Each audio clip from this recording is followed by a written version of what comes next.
नमस्कार बच्चों, इस वीडियो में आपका स्वागत है। पिछले वीडियो में हमने थॉमस हॉब्स के राजनीतिक विचारों का अध्ययन किया था और आज हम जॉन लॉक के राजनीतिक चिंतन का अध्ययन प्रारंभ करेंगे। हॉब्स का अध्ययन करते हुए हमने यह देखा था कि हॉब्स का राजनीतिक चिंतन उसके समय की परिस्थितियों से बहुत अधिक प्रभावित था। जॉन लॉक के बारे में भी यही बात पूरी तरह से सत्य है। जॉन लॉक के समय की जो परिस्थितियां थीं, जो राजनीतिक उठापटक इंग्लैंड के जीवन में चल रहा था, उसी को जॉन लॉक ने अपने राजनीतिक चिंतन में सिद्धांत के रूप में प्रस्तुत कर दिया था। इसलिए लॉक का अध्ययन करने से पहले हम उसके जीवन की परिस्थितियों को यदि समझ लें तो हमें जॉन लॉक के विचारों का भली प्रकार से ज्ञान हो पाएगा। जॉन लॉक का जन्म 1632 में हुआ था, जबकि हॉब्स 43 वर्ष का हो चुका था। इस प्रकार से जॉन लॉक हॉब्स का कनिष्ठ समकालीन था। 1704 में उसकी मृत्यु हो गई थी। हॉब्स और लॉक ये दोनों ही इंग्लैंड के विचारक थे। लॉक का जन्म मध्यम वर्गीय प्यूरिटन परिवार में इंग्लैंड में हुआ था। प्यूरिटन रोमन ईसाई धर्म की वह शाखा है जो कैथोलिक धर्म के शुद्धिकरण के पश्चात उसमें सुधार करना चाहती थी। प्यूरिटन शब्द प्योर से बना है और प्योर का अर्थ है शुद्ध करना। तो इस प्रकार से प्यूरिटन परिवार जो ईसाइयों में होते थे वे अधिक प्रगतिशील थे और वे धर्म सुधार के समर्थक थे। ऐसे सुधार के समर्थक परिवार में जॉन लॉक का जन्म हुआ था और यह उसके विचारों के निर्माण करने में सबसे महत्वपूर्ण तथ्य था। 1642 से 1645 के इंग्लैंड के गृह युद्ध में लॉक के पिता ने राजा के खिलाफ संसद की तरफ से गृह युद्ध में भाग लिया था।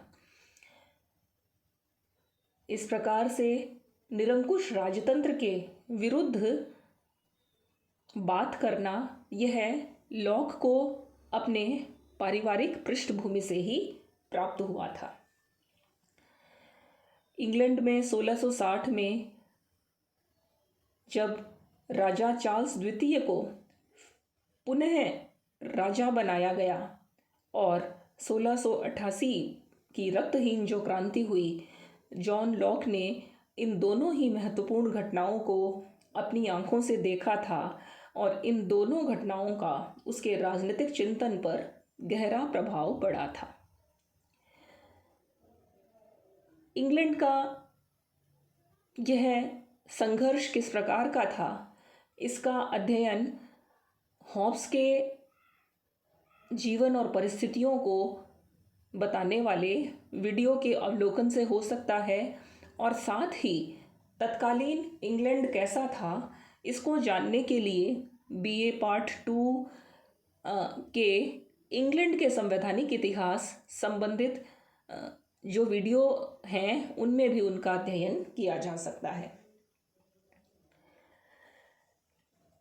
लॉक ने अपने उच्च अध्ययन के लिए ऑक्सफोर्ड विश्वविद्यालय में दाखिला लिया, किंतु ऑक्सफोर्ड विश्वविद्यालय में जो शिक्षा उसने प्राप्त की उसमें उसकी रुचि नहीं रही। उसने उच्च शिक्षा प्राप्त करने के पश्चात चिकित्सा शास्त्र का अध्ययन 2 वर्ष तक किया और चिकित्सक बन गया। एक चिकित्सक के रूप में उसकी ख्याति इतनी अधिक थी कि सन 1667 में लॉक शेफ्ट्सबरी के लॉर्ड एशले का निजी चिकित्सक और निजी सहायक बन गया था। यद्यपि लॉक का पिता उसे चर्च का बिशप बनाना चाहते थे और उसको इस दृष्टिकोण से धर्मशास्त्र का अध्ययन भी करवाया गया, किंतु लॉक अंततः चिकित्सक बन गया और एक चिकित्सक की हैसियत से ही वह शेफ्टसबरी नामक स्थान से नियुक्त लॉर्ड एशले, जो कि एक बहुत ही प्रभावशाली और प्रबुद्ध कुलीन घराने के लॉर्ड थे, इंग्लैंड के राजनीतिक जीवन में उनका बहुत गहरा प्रभाव था, उनके साथ लॉक का आजीवन संपर्क बना रहा। इस संपर्क से लॉक को बहुत लाभ हुआ और इसी के कारण उसे एक के बाद एक कई महत्वपूर्ण राजनीतिक पदों पर भी कार्य करने का अवसर प्राप्त हुआ और तत्कालीन महान व्यक्तियों से भी निकट संपर्क स्थापित किया। इस प्रकार से चिकित्सा, राजनीति और धर्मशास्त्र का लॉक को गहरा ज्ञान प्राप्त हो गया और इन तीनों के ही प्रभाव से लॉक के चिंतन में अनुभववाद, धार्मिक सहिष्णुता तथा राजनीतिक संविधानवाद के चिंतन का एक साथ विकास हुआ।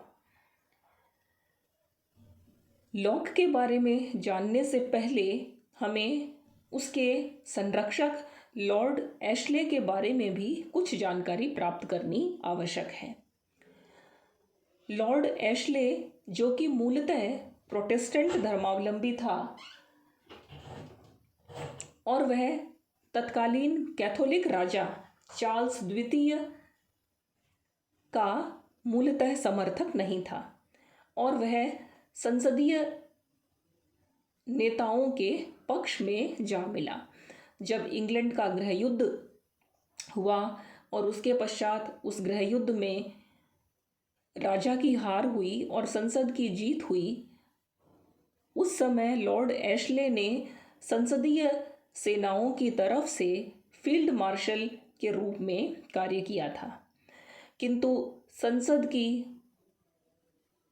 अराजकता को देखते हुए शीघ्र ही संसदीय नेताओं से उसका मोह भंग हो गया और लॉर्ड एशले फिर से राजतंत्र का और चार्ल्स द्वितीय का समर्थक हो गया।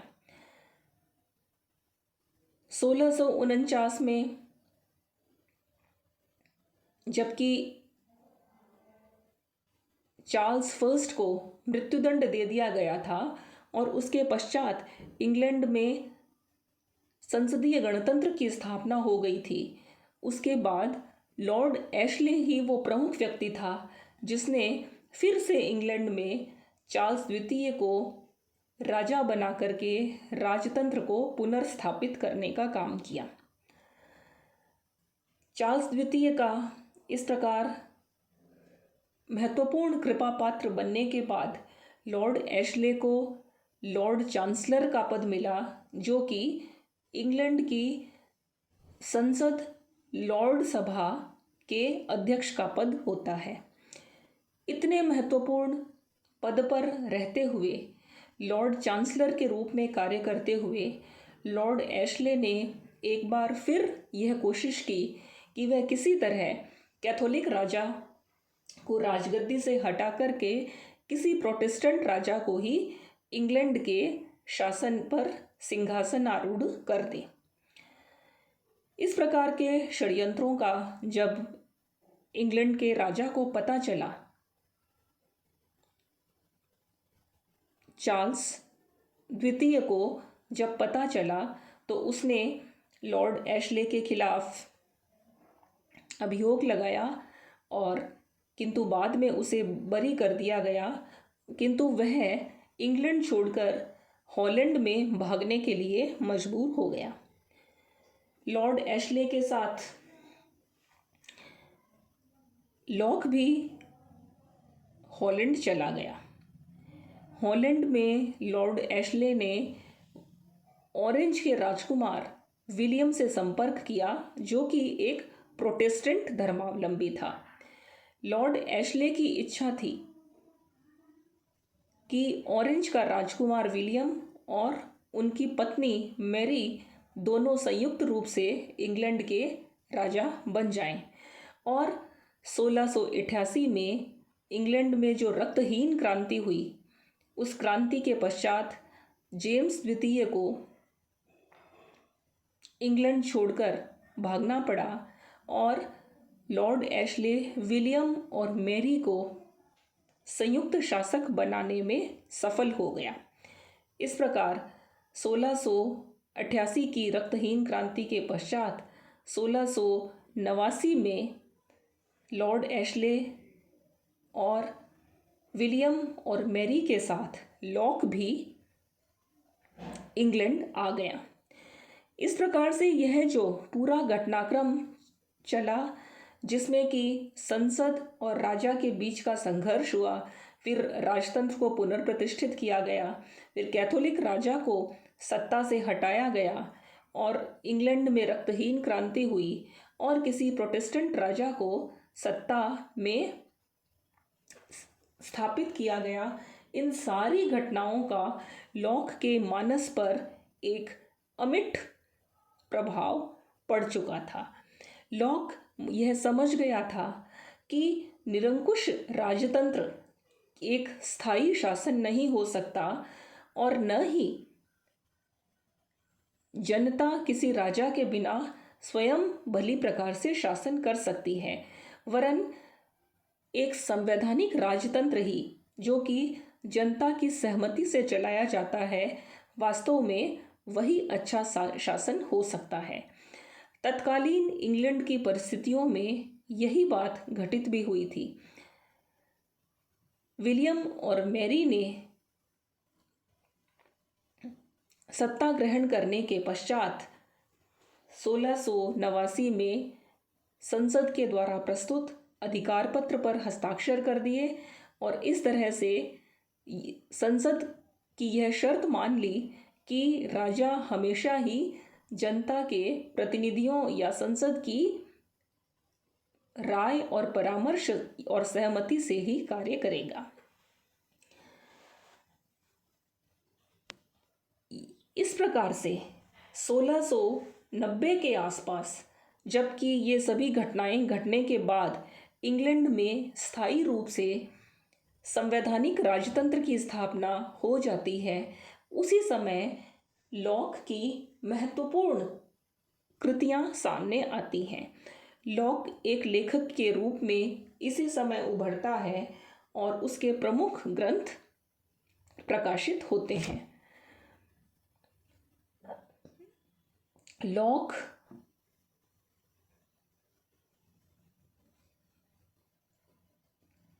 के ऊपर यूरोप के बौद्धिक जगत में जो नव आशावाद और सहिष्णुता का संचार हो रहा था, उसका भी बहुत गहरा असर पड़ा था। मैकियावेली से लेकर हॉब्स तक का जो काल था, वो प्रोटेस्टेंट और कैथोलिक धर्मावलंबियों के बीच में संघर्ष का काल था। निरंकुश राजाओं और धर्म के बीच में संघर्ष का काल था और एक निरंकुशता का वातावरण हर समय व्याप्त था। किंतु उस निरंकुशता के युग की समाप्ति हो रही थी और जो लॉक का समय था, उस समय के यूरोप में एक नव आशावाद का संचार हो रहा था। मानव स्वभाव की स्वाभाविक अच्छाई में लोगों का विश्वास बढ़ा और यह माना जाने लगा कि मनुष्य मूलतः एक भला और अच्छा प्राणी होता है। युग की ये प्रवृत्तियां लॉक की रचनाओं में भी स्पष्ट रूप से प्रकट होती हैं। इसलिए लॉक युगानुरूप पूरी तरह से आधुनिक विचारक हो उठा। इस प्रकार से हम ये कह सकते हैं कि जॉन लॉक के काल का जो इंग्लैंड था और इंग्लैंड की जो राजनीतिक परिस्थितियां थीं और उस समय के यूरोप का जो बौद्धिक वातावरण था, वह वातावरण यूरोप के इस महान सपूत जॉन लॉक के राजनीतिक चिंतन में पूरी तरह से साकार हो उठा। जॉन लॉक के राजनीतिक विचार उसकी कम किंतु महत्वपूर्ण लिखी हुई प्रतियों में सामने आते हैं। उसकी सर्वाधिक प्रमुख जो कृतियां थी उनमें प्रथम है लेटर ऑन टॉलरेशन अर्थात सहिष्णुता पर निबंध। ये कुल 4 निबंध उसके इसी शीर्षक से प्रकाशित हुए थे। उसका पहला लेटर 1689 में, दूसरा लेटर ऑन टॉलरेशन 1690 में, तीसरा लेटर ऑन टॉलरेशन 1692 में तथा चौथा उसकी मृत्यु के पश्चात 1704 के बाद में प्रकाशित हुआ था। इसी काल में उसके जीवन की सर्वाधिक महत्वपूर्ण, उसको ख्याति दिलाने वाली जो एक पुस्तक प्रकाशित हुई वो थी 2 ट्रीटाइजेस ऑन गवर्नमेंट अर्थात शासन पर 2 निबंध। उसका यह ग्रंथ भी 1690 में प्रकाशित हुआ, जबकि इंग्लैंड में संवैधानिक शासन की पूरी तरह से स्थापना हो गई थी विलियम और मेरी के शासनकाल में, और कैथोलिक और निरंकुश राजाओं के युग का अंत हो चुका था। उसकी तीसरी पुस्तक का नाम है एसे कंसर्निंग ह्यूमन अंडरस्टैंडिंग, मानव ज्ञान से संबंधित उसके कुछ निबंध। यह रचना भी 1690 में प्रकाशित हुई थी। मनुष्य के ज्ञान संबंधी और मनुष्य के मूल स्वभाव और उसके प्रवृत्तियों की चर्चा इस पुस्तक में की गई है। किंतु राजनीतिक चिंतन के दृष्टिकोण से उसका जो प्रमुख ग्रंथ है वो 2 ट्रीटीज ऑन गवर्नमेंट है, जिसमें वह सामाजिक समझौता सिद्धांत और उसके पश्चात राजनीतिक समाज की उत्पत्ति के बारे में विस्तार से विवेचन प्रस्तुत करता है। इस प्रकार से हम कह सकते हैं कि प्रत्येक विचारक अपने युग के राजनीतिक चिंतन से ही उन मूलभूत तथ्यों को उठाता है और उन तथ्यों की व्याख्या के प्रकाश में ही उसका चिंतन सामने आता है। लॉक भी इस का अपवाद नहीं था और उसने भी तत्कालीन इंग्लैंड के चिंतन को अपनी रचनाओं में प्रकट कर दिया था। धन्यवाद।